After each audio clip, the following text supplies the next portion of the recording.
Okay, yes, I know I'm in a completely new place, it's a completely new background, it's a completely new me, and I know I've been away for a while, but there's no time to explain because we are here to talk about Spider-Man, and that's more important. So the events of Infinity War happened, and now Spider-Man Far From Home is the epilogue, the full stop, the last part of the Infinity War saga. The future of the MCU after this point, for the most part, is completely unknown. So, is this the epilogue that we were all hoping for?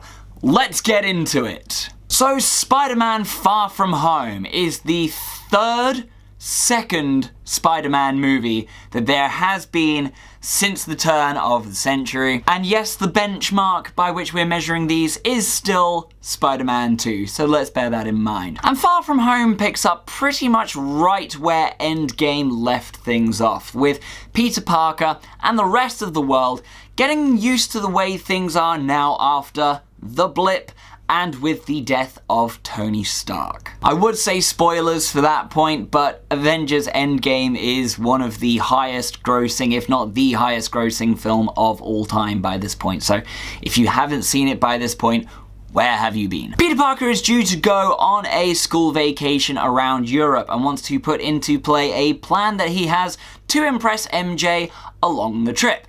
But things take a little bit of a turn when Nick Fury turns up and enlists him to help him fight against these creatures that have turned up that are destroying places around the globe called elementals, and he has to do this with the help of his new ally and supernatural powered friend Mysterio. Or so he thinks. Dun dun dun. So I really liked how Spider-Man Far From Home actually managed to kind of transition from one kind of thing at the start into a whole other kind of entity by the end of the film. And I really like that it's not necessarily two entirely separate things that you have going on in this film. They are still part of the same film, but it kind of evolves somewhere along the way. And actually, all along the way, they managed to keep that sense of coming-of-age story that was really apparent in Homecoming, and they've managed to kind of run that through into this film as well. Okay, yes, it's another kind of coming-of-age film. How many coming-of-age films can you really do? But that is kind of what the basis of the Spider-Man character is rooted in for the most part. And if I have one gripe, really, it's that at the start of this film, where they are kind of setting up that whole transition into coming-of-age thing and reeling from the blip, it's that there's not a whole lot of Spider-Man stuff happening. There is one scene which you see in the trailers which gives you a sense that actually at one point there may have been a bit more Spider-Man action happening towards the start. But the fact that that kind of got dropped in the final cut, I think made it feel like there was a whole lot less Spider-Man happening until maybe around the halfway point of this film, and then it becomes the Spider-Man film that you really wanted to see this whole time, and because that's the second half of the film, that's really what you come away with by the end. Now let's talk for a second about Mysterio, because if there was ever a villain in the Spider-Man lore that I would not have expected to see in a Spider-Man film, purely because of the nature of the character, it would probably be Mysterio. Mysterio looks fantastic in this film.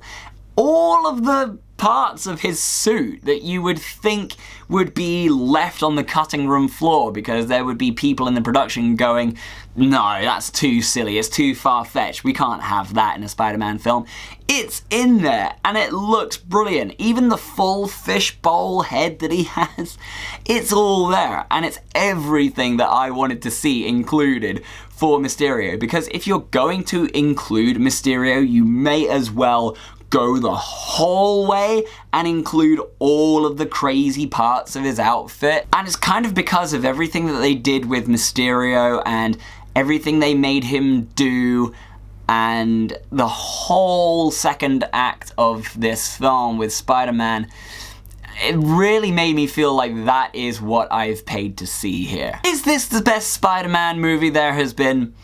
No, there are definitely ones that are better than this, I feel, particularly Spider-Man Into the Spider-Verse, which is probably at this point on a par with Spider-Man 2 as the greatest Spider-Man movie there has been. I loved that film. This film definitely comes close. I would say this one is still on a par with Spider-Man Homecoming. I felt that that film actually quite impressed me as a first foray for Marvel Studios into their Spider-Man property after getting it back. And I feel that this definitely carried that on. So is this a great continuation of one of my favorite iterations of Spider-Man in the films? Yes, it definitely is. I loved his new suit. I really like Tom Holland as Spider-Man and as Peter Parker. I like the journey that he goes on in this film, physically and metaphorically. It was great seeing Spider-Man out of his element in new places, maybe not in a big city where he can maneuver around. He has to kind of think about other ways he can get about. So with that in mind, Spider-Man Far From Home gets 4 stars from me. I really dug this film, particularly the second half of this film. There were certain scenes that really lived up to my expectations of what I wanted out of this film. Coming from a lifelong Spider-Man fan, this definitely paid off in spades, in particular parts. Obviously parts I can't really go into, so definitely come back for my spoiler talk of Spider-Man Far From Home, in which I will go into some of the aspects of the film that I obviously couldn't go into in this video, a catch-up of some things that I have seen in the interim that I did not get a chance to do reviews on, and a better explanation of my long absence away from this channel. But in the meantime, Spider-Man Far From Home, have you seen it? What did you think about it? What did you think of Mysterio and his suit in this film and the character that he played? What did you think of the new Spider-Man suit in this film? And where do you think they will take the Spider-Man character after this point? All comments are welcome in the comment section below. Let's talk nerdy. It's been a long time since I've ended one of these videos. I kind of forget how I do it. As always, if you've enjoyed what you've seen here and you would like to see some more, you can click right here to subscribe and see some more funky, fresh videos from yours truly.